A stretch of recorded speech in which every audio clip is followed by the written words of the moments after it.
Bonjour, je m'appelle Franck Léonard, je suis consultant chez Tipco Software. Je suis spécialisé sur les solutions analytiques et en particulier sur la solution Tipco Spotfire. Nous avions déjà réalisé un premier atelier en self-service.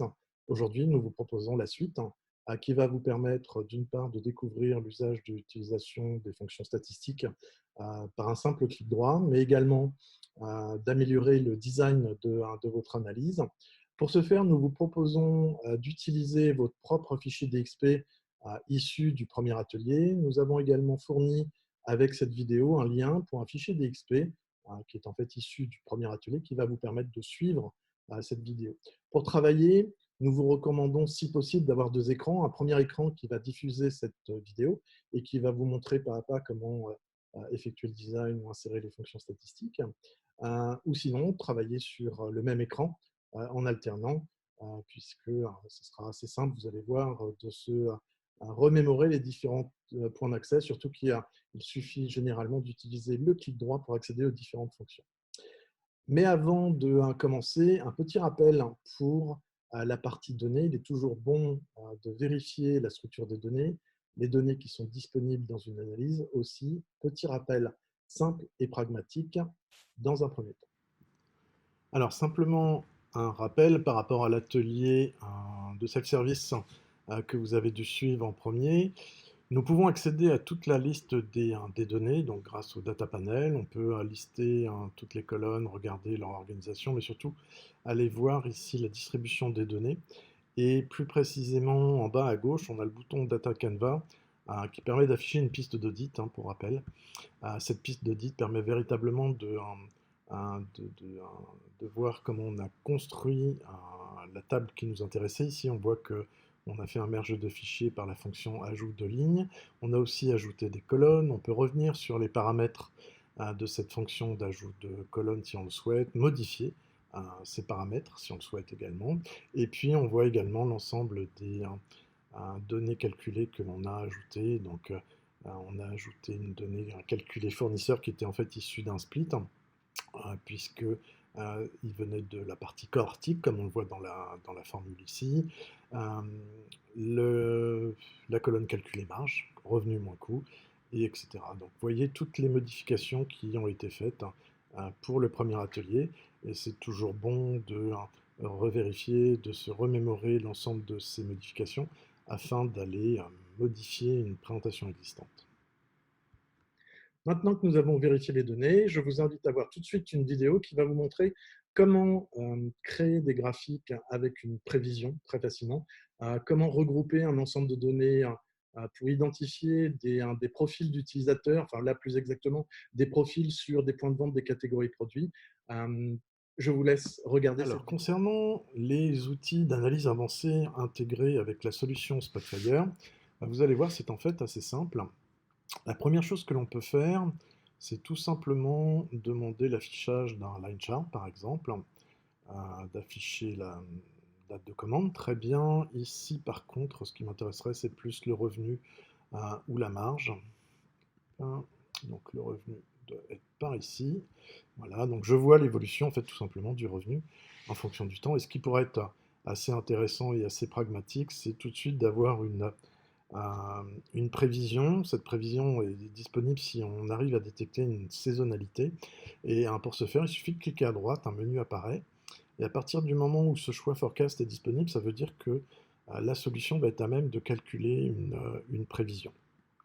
Donc ici, je calcule une prévision.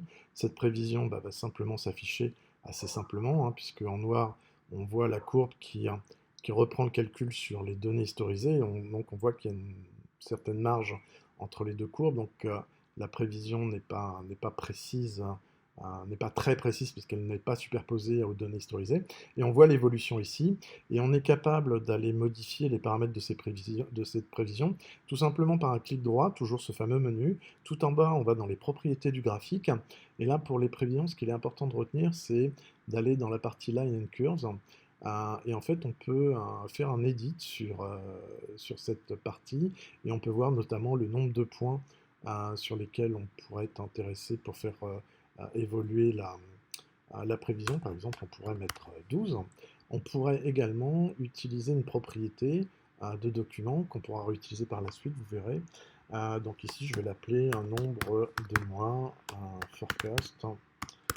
Voilà, une valeur par défaut de, alors j'ai dit 12 tout à l'heure, on va conserver cette valeur. Et donc là, je fais OK. Et donc là, automatiquement, ma prévision va être ajustée avec cette nouvelle valeur. Je peux aussi, si je le souhaite, afficher les différents paramètres ou laisser les valeurs par défaut telles qu'elles m'étaient proposées. Donc ça, c'est le premier outil qui est assez pratique et simple d'utilisation, puisque un simple clic droit sur un graphe en ligne me permet de voir tout de suite une prévision. Autre point intéressant, c'est toujours sur un graphe en ligne que l'on va pouvoir le faire. C'est par exemple ici, je vais non pas demander une répartition par rapport à une date, mais plutôt je vais aller demander, on avait défini une hiérarchie, je ne sais pas si vous vous rappelez, enfin vous devez vous en rappeler, catégorie rayon famille, et en fait je vais la mettre en abscisse. Et ce qui va être intéressant ici, c'est soit la marge, soit les quantités en stock, soit un certain nombre d'éléments que je voudrais afficher. Et en fait, par rayon ou par famille, j'aimerais bien avoir une ligne par point de vente en fait. Donc là, ça va être un petit peu brouillon tout d'abord, mais ce qui va être particulièrement intéressant, alors je vais aussi mettre une couleur sur le point de vente, voilà, on va avoir donc une ligne pour un point de vente et une couleur. Et là, ce qui pourrait être intéressant, c'est de dégager des profils identiques entre ces lignes. Donc, si je reprends mes paramètres, des profils identiques entre mes points de vente, entre la partie famille de produits et puis ce qui est en stock. Donc ça peut être particulièrement intéressant pour des responsables marketing par exemple, pour des responsables commerciaux. En fait, pour les responsables marketing, ça peut être intéressant d'essayer de trouver des familles de profils qui sont proches les uns des autres. Et pour ce faire, une fonction assez simple existe, c'est le K-mean clustering. Donc ce K-mean clustering peut être utilisé sur deux formules ici. Je vais utiliser la formule par défaut, la correlation similarity. Par contre, je vais réduire le nombre de familles, parce que si je me place comme un responsable marketing, et bien en fait, je vais peut-être avoir un budget pour 4 ou 5 campagnes marketing. Et donc l'idée, c'est d'essayer de grouper mes différents magasins sur ces familles de produits. Donc là, je fais OK. Automatiquement, je vais avoir donc un tri, donc un graphique en ligne pour chaque groupe. Alors ce qui est intéressant, c'est d'aller voir soit dans les filtres, soit dans les données, dans les deux cas, on peut aller voir. Mais ici, on a rajouté du coup une fonction qui est liée au K-mean. Donc vous voyez, il m'a calculé mes 4 K-means plus un K-means empty. Et donc je peux, comme avec les autres données, filtrer sur ces données tout simplement. Comme je le ferais sur des données classiques, puisque tout simplement c'est une nouvelle colonne pour dire que telle ligne provient de tel cluster. Donc ça c'est intéressant. Bon ici les données se prêtent assez moyennement puisqu'on voit quatre magasins un petit peu différents et puis le reste est dans le gros de la masse. On peut également demander des outils qui vont un petit peu plus loin, comme le hierarchical clustering, le dendrogramme. Donc ici, je vais demander une analyse sur toujours le revenu peut-être. Je l'avais fait sur le stock, là je vais le faire sur le revenu, ça changera un tout petit peu. Je vais par contre demander ici la Wards Method, oui c'est bien, c'est ce que je veux. Parce qu'en fait la Wards Method, je crois, elle met un poids en fonction du nombre de personnes, pas de personnes, mais d'éléments qui sont dans le même groupe, et donc permet de limiter la partie outlier si je m'en souviens bien. Donc là, Awards aussi, c'est parfait. Donc je vais faire OK.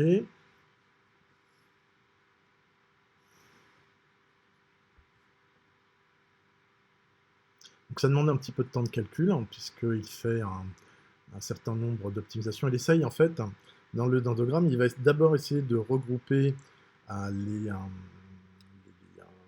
les éléments deux par deux et puis de remonter jusqu'en haut. C'est ce qui va permettre de créer le dendrogramme. Alors vous allez voir qu'on va travailler aussi sur la partie graphique dès qu'il va être généré. Alors ce graphique, j'aurais dû le mettre sur une page un petit peu à part. Alors c'est ce que je vais faire tout de suite. Je vais renommer cette page Stat 1. Voilà, je vais créer une nouvelle page. Hop là, voilà, et je vais aller déplacer mon graphique. Alors pour le déplacer, c'est assez simple si vous ne l'avez pas fait. vous vous mettez sur le titre du graphique, hein, comme vous avez l'habitude de le faire pour le déplacer. Vous allez sur la page où vous voulez déplacer vos graphiques. Surtout, vous ne le lâchez pas encore. Voilà. Il faut vraiment l'amener sur la page avant de lâcher le bouton, le clic de la souris. Et là, vous déplacez donc votre graphique. Et là, ce qui va être intéressant, donc ici, je voudrais afficher peut-être mes fameuses catégories de produits, ma hiérarchie avec ma catégorisation des produits. Et puis ici, ce qui m'intéresserait, c'est peut-être d'avoir un affichage en fonction des villes. Alors, j'ai perdu la ville, je vais vite le retrouver. Voilà, ville, d'accord. Et puis, je ne vais peut-être pas descendre trop bas, enfin, on pourra le faire. Vous voyez qu'automatiquement, bon, déjà, j'ai une carte de chaleur. Alors, cette carte de chaleur, j'aimerais avoir un affichage un petit peu inverse. Ici, un bleu foncé pour le max, voilà. Et puis surtout ici, il m'affiche bien que colonne d'endogramme, et vous voyez que je dois cliquer par moi-même pour faire un refresh. Alors je le sais parce que je ne vois pas mes fameuses lignes qui me permettent le regroupement de mes populations. Donc là, le dendrogramme va me permettre véritablement de naviguer dans mes différents profils et d'avoir les regroupements 2 à 2. Vous voyez, à chaque fois, il sépare par 2. Et en fonction de la méthode que vous avez choisie, cette répartition peut être différente. Et vous pouvez cliquer sur chaque élément pour aller voir en détail. Et cela peut être intéressant puisque ça va vous donner un peu plus de détails que la partie cluster que l'on a vu tout à l'heure, mais qui vient compléter, je dirais, la partie clustering. La partie clustering, c'est véritablement quelque chose de simple d'utilisation. Vous l'avez vu, un clic droit, je fais un cluster et j'obtiens automatiquement mes différents profils qui sont regroupés.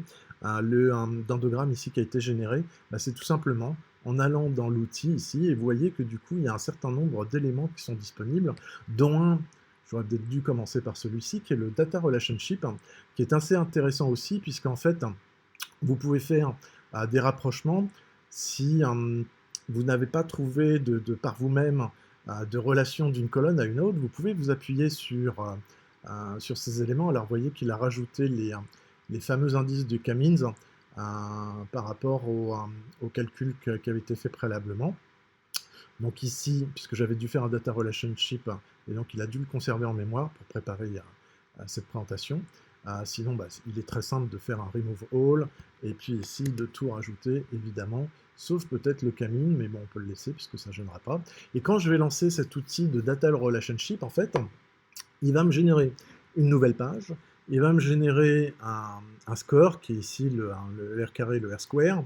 Et vous voyez qu'évidemment, entre quantité servie, quantité livrée, on voit bien une relation. On voit aussi des relations qui sont proches de 1, puisque vous voyez sur la ligne, ça continue, mais là on est à 0,99. On voit évidemment une relation entre coût et revenu, puisque je vous rappelle que coût, c'était une formule calculée issue du... non, pardon, je vous dis de bêtises, c'était marge que je vois ici, qui est une formule calculée en fonction du revenu et du coût. Mais on voit bien aussi une relation entre le coût et le revenu, ce qui est un petit peu logique. Alors on voit qu'elle n'est pas tout à fait parfaite, elle est à 0,91, et du coup on pourrait s'intéresser à quelques outliers, comme ce point en particulier, peut-être ceci, qui sortent un petit peu du lot à mon sens, et donc on pourra regarder en particulier ces produits, pourquoi ils sortent du lot. Donc là, vous voyez, vous avez un ensemble d'outils qui sont prêts à l'emploi, qui ne nécessitent pas de connaissances en code, qui ne nécessitent pas non plus de connaissances poussées en statistique. Il suffit d'aller dans l'aide en ligne pour avoir quelques informations sur les bénéfices du Camine, sur le hierarchical clustering. Vous pouvez même aller sur Internet, c'est assez commun d'utilisation.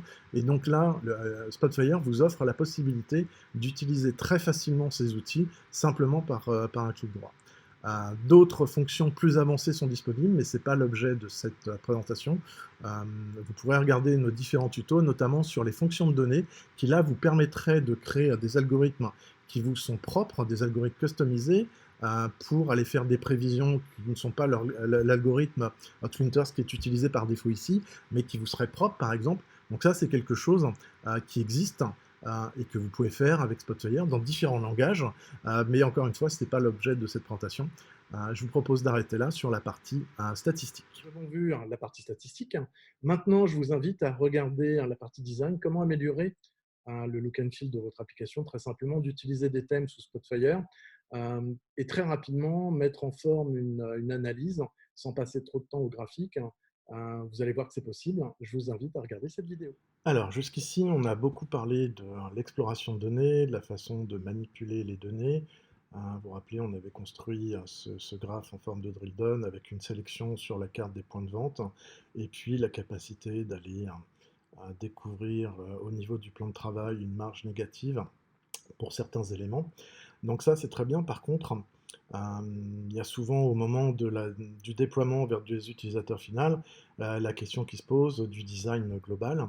Et donc, il y a des moyens très rapidement de mettre en forme, de rajouter un certain nombre d'éléments.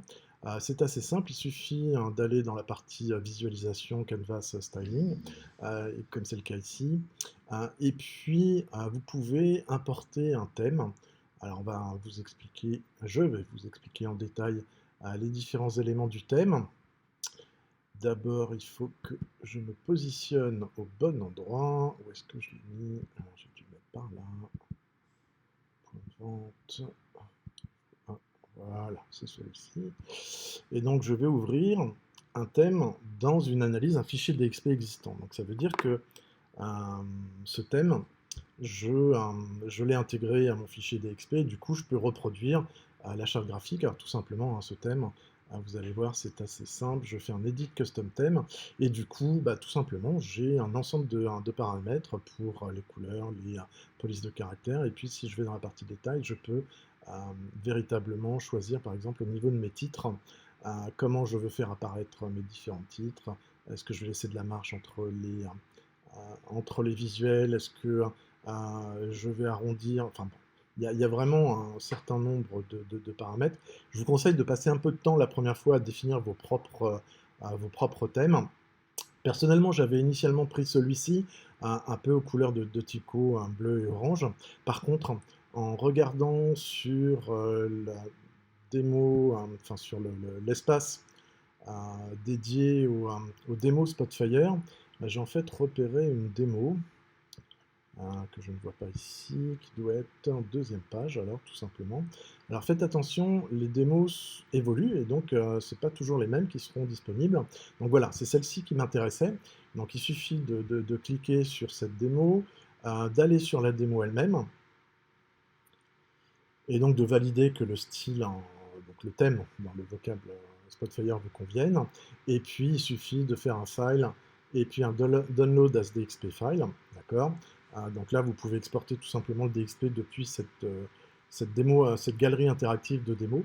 Alors, je l'ai déjà fait, je l'ai déjà téléchargé, donc pour gagner du temps, il suffit maintenant que j'aille chercher tout simplement le bon fichier, donc il est dans Download, tout simplement, Visitor Rating, Open, voilà. Et du coup, je vais pouvoir importer automatiquement un setting graphique qui me convient davantage que le premier que j'avais utilisé. Donc là, je vais aller le modifier un petit peu quand même. Je vais aller modifier quelques parties du thème, notamment ici, sur la partie titre, le button. Ici, je vais mettre une couleur, alors que je ne vois pas là, mais qui va être plutôt un peu gris, entre le gris et le bleu. C'est vraiment du détail, voilà. Ça, j'aime bien. La couleur orange au niveau des titres, j'aime plutôt bien. Donc là, je pourrais modifier beaucoup plus, mais tel que c'est, globalement, ça me convient. On va y revenir par la suite parce qu'il y aura 2-3 choses certainement à corriger.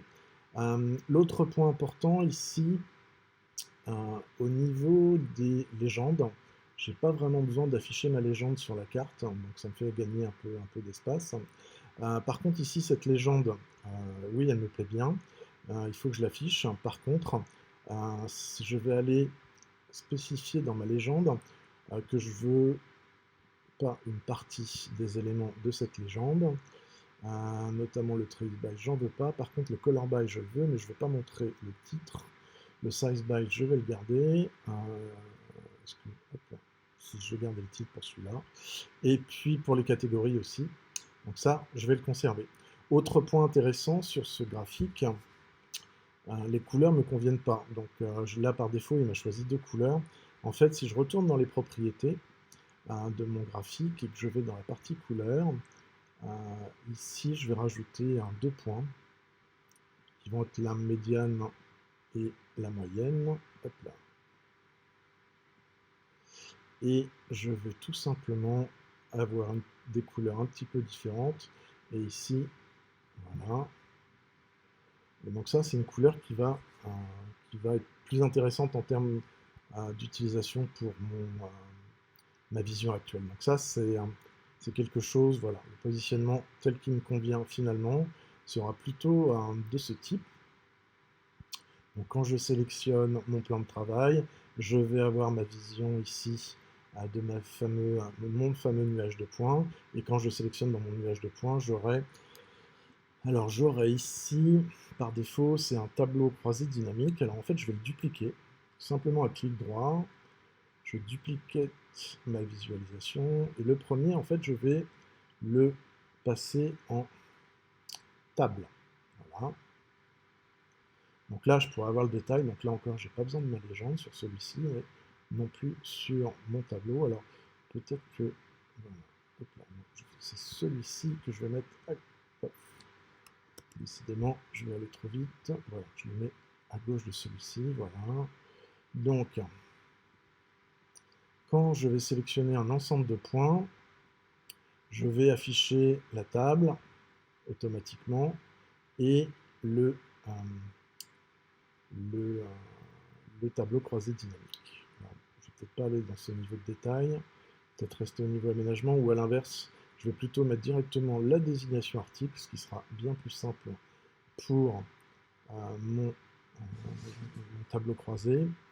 Alors il y a des petites choses qui ne me conviennent pas. Déjà ici au niveau de la table, j'aimerais bien avoir un affichage ligne à ligne un peu plus simple, un visuel graphique en fait, et pour ça je vais être obligé de retourner dans la partie thème qu'on a vu tout à l'heure. C'est ce que je vous disais quand on allait revenir. Je sais pas ce que j'ai pris, mais j'ai pas pris la bonne chose. En fait, ici je crois que c'est au niveau du général. On a, voilà, pour les tables, je voudrais en fait pour chaque ligne une couleur un petit peu différente. Voilà, donc ça c'est très bien. Donc là mon thème est plutôt agréable à regarder. Ce qui est un peu moins bien, c'est ici mon tableau croisé. Alors déjà je vais laisser un petit peu plus de place aux différentes désignations parce que quand je vais en avoir plusieurs, ça peut prendre un peu de place. Ici ce que j'aime pas du tout, c'est que je vois la formule en fait. Ce qui m'intéresserait, c'est peut-être d'aller modifier l'affichage. Alors donc je peux aller dans la Custom Expression et je peux aller modifier en tapant ici As, etc. Donc je vais le faire. Hein. Par contre, il faut que je récupère le crochet. Voilà. Donc on va mettre PA prix d'achat entrepôt. Hop. Et puis il faut que je récupère là encore mon crochet puisque mon raccourci clavier ici ne fonctionne pas. Voilà. Donc je peux faire de cette façon afin d'avoir un libellé plus sympathique. Je peux aussi aller dans chaque élément et vous voyez ici j'ai un display name. Donc là je peux faire PA magasin en direct et vous voyez en bas apparaître forcément la modification quand je clique dessus. Et puis on va faire la même chose pour celui-ci. Et donc là c'est prix de vente. On va le préciser client. Voilà.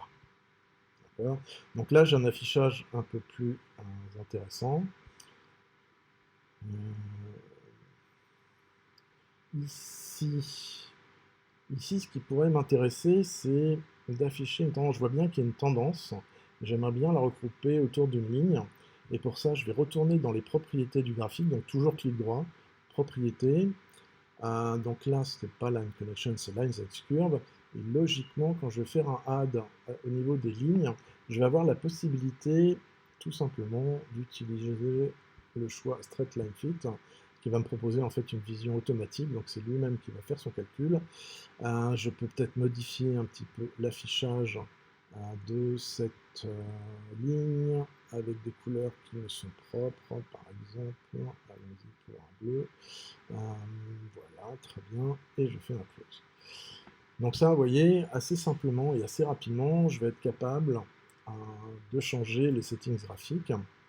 Et ce qui peut être intéressant à vous montrer ici, évidemment, les différents settings, notamment la partie couleur que j'ai appliquée sur le trimap, sur le premier trimap, en fait, sur le trimap de la page marge, forcément, on ne s'applique pas sur les autres graphiques automatiquement, c'est à vous de le faire. Et pour ça, il y a des choses assez simples. Vous allez dans les propriétés du trimap sur lequel vous voulez modifier les settings graphiques. Donc, vous voyez ici, vous avez la possibilité d'utiliser des, des color schemes, c'est le nom des schémas de couleurs, voilà, je cherche le terme, des schémas de couleurs qui sont préétablis, que vous pouvez modifier d'ailleurs. Et sinon, vous pouvez aussi aller chercher depuis la visualisation qui m'intéresse, donc c'est celle-ci, voilà, et automatiquement appliquer les fameux 4 points avec les couleurs associées pour les réappliquer sur le trimap et ne pas avoir besoin de les redéfinir, bien évidemment. Donc ça, c'est intéressant puisque assez rapidement, je vais pouvoir mettre en place un certain nombre d'éléments graphiques euh, qui permettent à l'utilisateur final d'avoir une vision un peu plus sympathique peut-être de ces données. Et donc ici, il suffira de sélectionner ces différents points, de cliquer sur les éléments qui nous intéressent, et donc assez facilement ici d'afficher l'ensemble des informations pour l'utilisateur final. Autre point qui peut être intéressant, c'est de faciliter la navigation pour l'utilisateur final, puisqu'il pourrait très bien se dire, bah là j'ai fait des sélections, mais c'est embêtant, à chaque fois je suis obligé de me rappeler où je dois cliquer, ou alors pour aller faire, je ne voudrais pas afficher toutes les catégories de produits, j'aimerais bien filtrer. Alors pour ce faire, vous avez des solutions assez simples. Évidemment, vous pouvez laisser à l'utilisateur le choix d'utiliser le filter panel, c'est le cas ici, mais on peut préparer les choses pour l'utilisateur. Donc ici, on va créer une zone de texte, voilà, elle s'appelle text area. Cette text area, je vais généralement la mettre sur la gauche, enfin du moins c'est ma façon de faire, chacun est libre de mettre la text area où il le souhaite.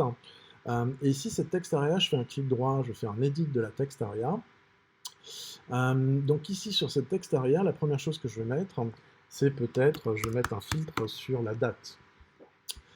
Donc ici, sur la date, alors déjà, je vais peut-être augmenter la taille de ma police de caractère, voilà. Et puis du coup, je vais sélectionner mon filtre, qui est date de commande, par exemple, voilà, qui me le fait comme ça. Alors je peux sauvegarder, du coup, voir en temps réel ce que ça va donner sur ma zone de texte disponible sur mon analyse, donc ça me va bien. Je vais aussi pouvoir permettre à l'utilisateur d'afficher les catégories, pourquoi pas. Donc là encore, hop là, hop, je vais plutôt mettre une zone de texte à 10. Et puis pour les catégories, bah, je pourrais aller chercher tout simplement la colonne catégorie, qui est ici, voilà. Et puis je pourrais ensuite descendre dans rayon ou dans famille. Ce que je pourrais faire aussi, c'est éditer mon contrôle pour revenir dessus et en fait aller modifier et lui dire bah, affiche-moi carrément la hiérarchie qui est catégorie rayon famille. Et comme ça, quand je vais sauvegarder, bah, automatiquement l'utilisateur va pouvoir sélectionner et descendre dans les différentes catégories, les rayons, pour faire sa sélection et n'afficher que ce qui l'intéresse au niveau de son analyse. D'accord? Alors je garde mon éditeur de zone de texte actif parce qu'en fait, j'aimerais aussi proposer à l'utilisateur le moyen de facilement réinitialiser les filtres ou les sélections qu'il a fait. Et pour ce faire, on a un petit utilitaire qui s'appelle Insert Action Control. Donc c'est le petit icône ici en forme de point d'exclamation. Donc le texte que je vais afficher, c'est reset all par exemple. Et donc dans les fonctions que je vais associer à reset all, c'est filter et reset all marking. Mais par contre, je ne vais pas l'afficher sous forme de bouton, j'aime pas trop, je préfère en forme de lien. Je vais faire OK.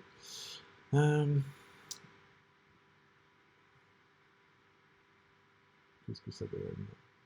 Voilà, c'est très bien. Peut-être que je vais lui mettre quand même à 10 aussi. Voilà. Je vais rajouter quelques espaces, rajouter aussi le choix reset filter par exemple, fonction reset all filter, voilà. Oups là, sous forme de lien, s'il vous plaît. Là. je vais mettre une taille de 10 comme à l'autre. Je fais OK. Et enfin, je vais faire le dernier qui donc devait être reset sélection. Et donc ici, hop là, reset all marking. Voilà. Alors vous voyez ici, les fonctions sont diverses et variées, hein. Vous pouvez avoir les fameuses fonctions donc, de filtre, de marquage, mais vous avez aussi la possibilité de mettre des boutons pour naviguer entre différentes pages de votre analyse. Donc ça peut être assez pratique pour créer une navigation. C'est d'ailleurs ce qu'on a utilisé dans l'atelier self-service 1 que vous avez peut-être fait dans la partie exercice. Donc rien que pour ça, vous pouvez regarder comment on a fait sur cet atelier. Et là, on va sauvegarder. Ah oui, le dernier n'est pas à la bonne taille. Voilà. Donc j'ai créé ma zone de texte. Alors ça, c'est assez sympathique, puisque maintenant, ça permet à l'utilisateur final de pouvoir faire des filtres automatiquement et d'afficher les différents éléments tels qu'il le souhaite.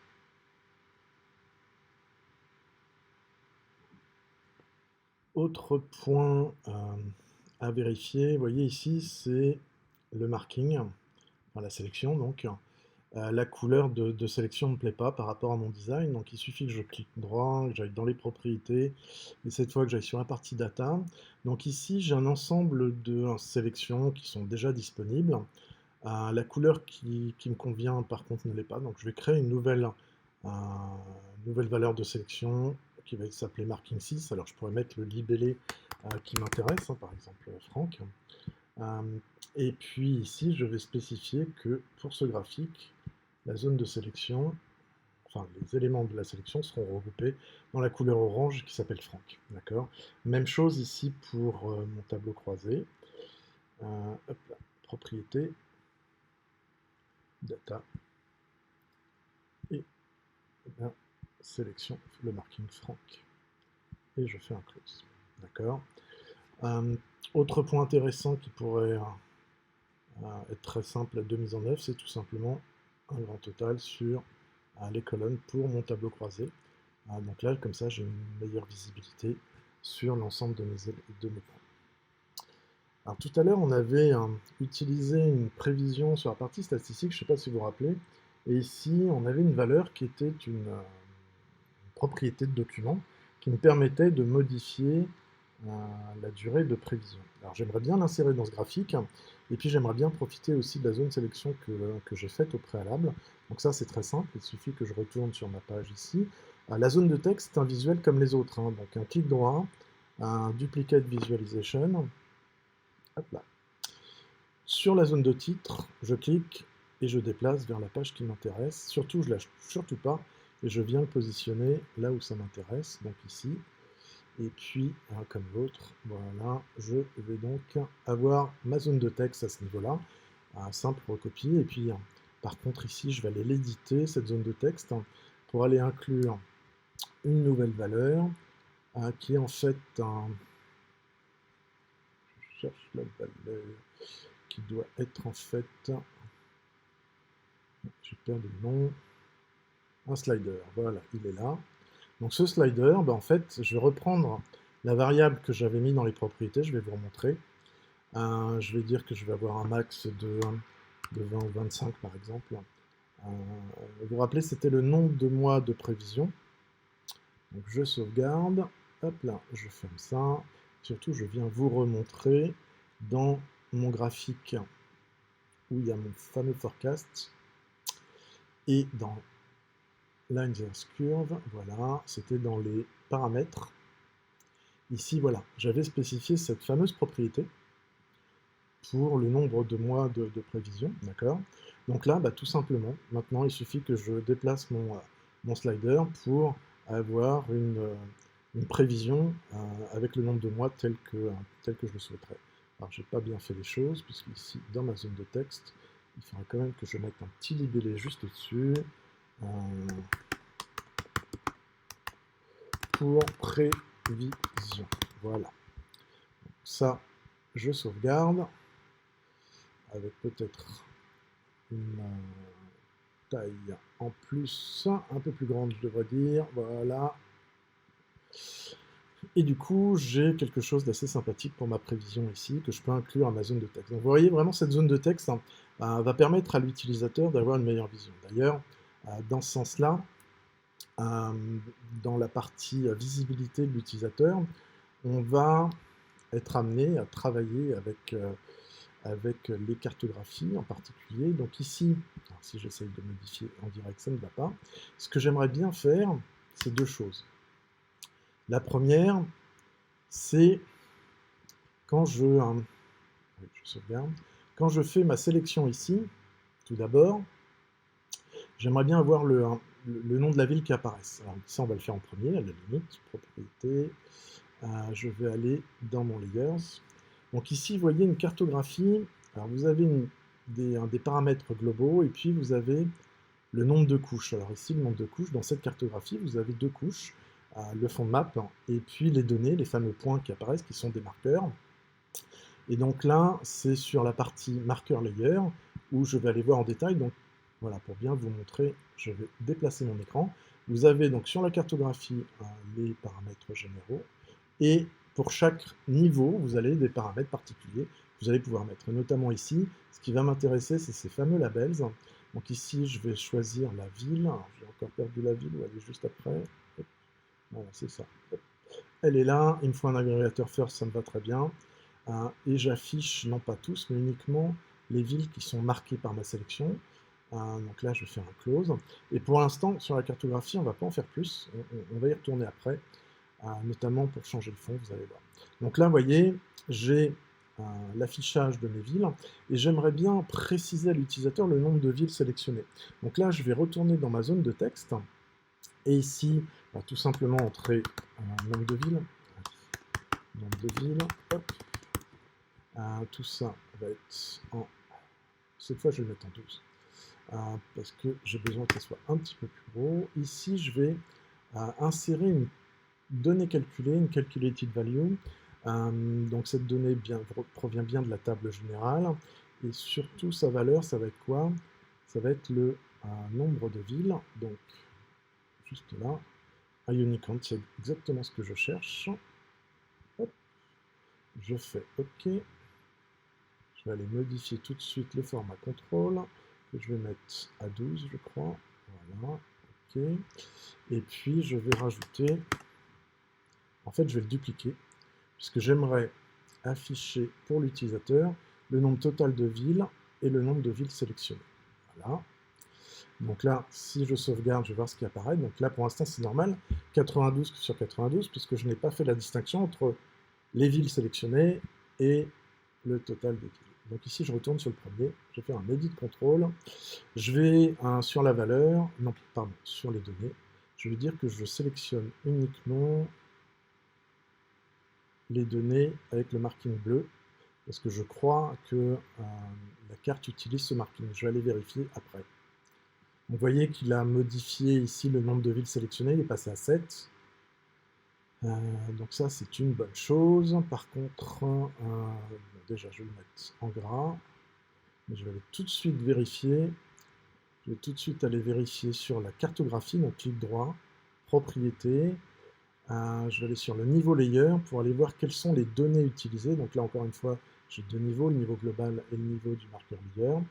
Et ici, vous voyez, bah voilà, j'avais raison.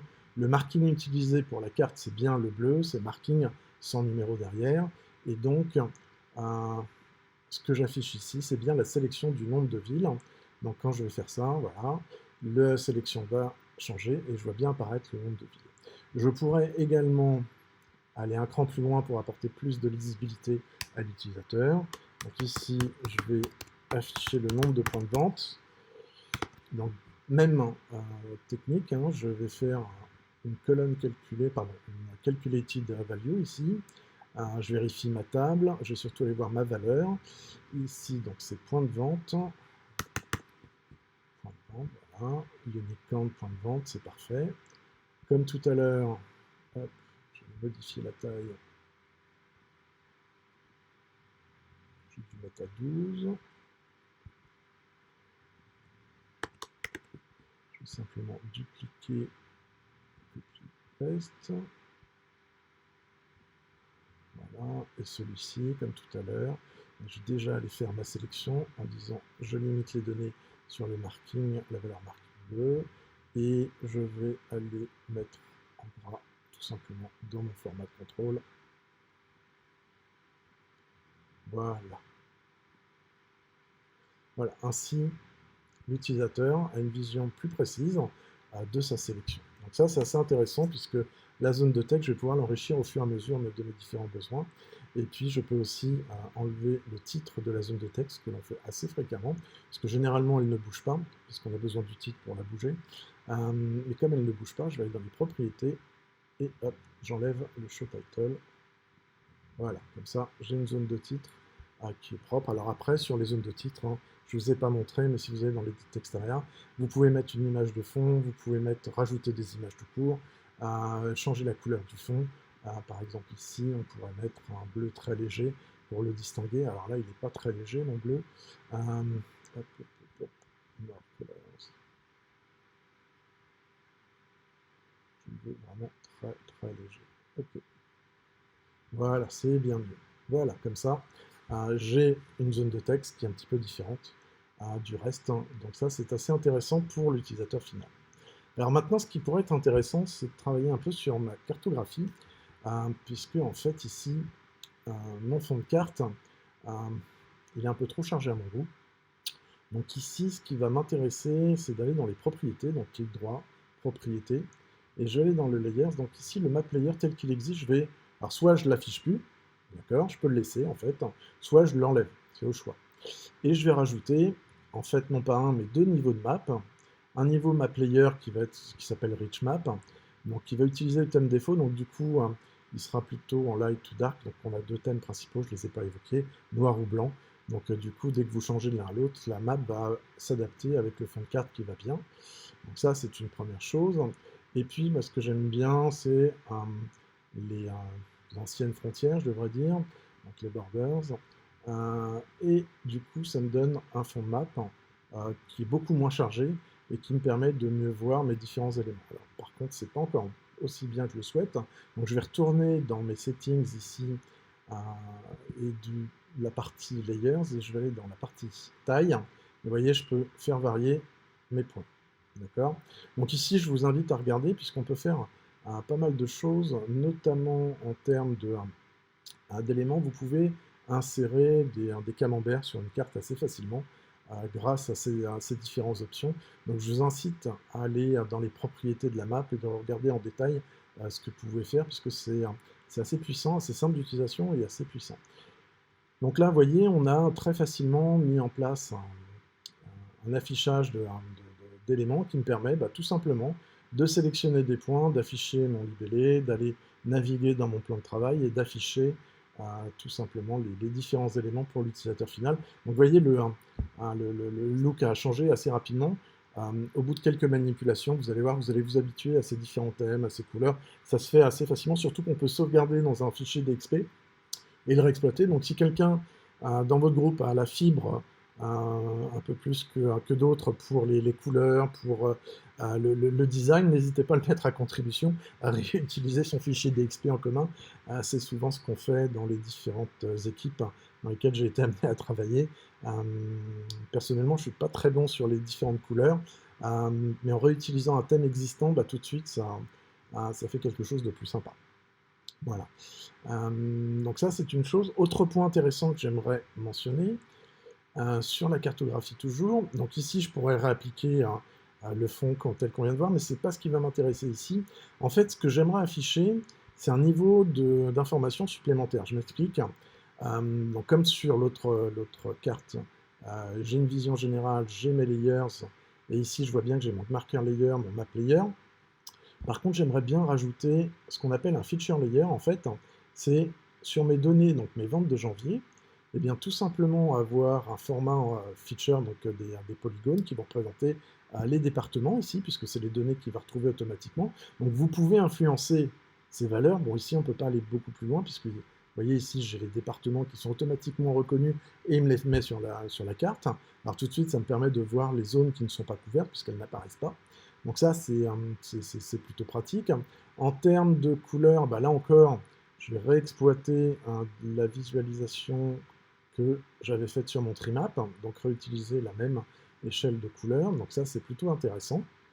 Donc là, vous voyez, automatiquement, je vais faire un color by, alors pas sur le prix d'achat, mais plutôt sur le revenu, je crois qu'il est par là. Voilà. Et puis, ce que j'aimerais, c'est aussi en fonction du zoom que je vais utiliser, soit utiliser la vision département, soit les points. Et du coup, là, vous avez dans la vision générale de la cartographie, vous avez un menu qui s'appelle Zoom Visibility.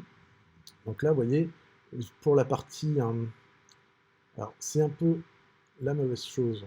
Ici, je vais aller changer... comment je le change, je ne sais plus. Ça, c'est Data Table, c'est général. Voilà, c'est là. Alors...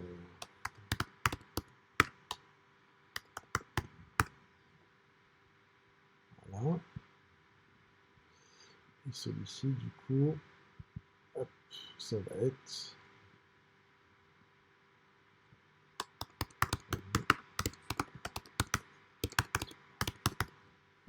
OK. Et du coup, dans mon Zoom Visibility, ça va être beaucoup plus simple. Voilà.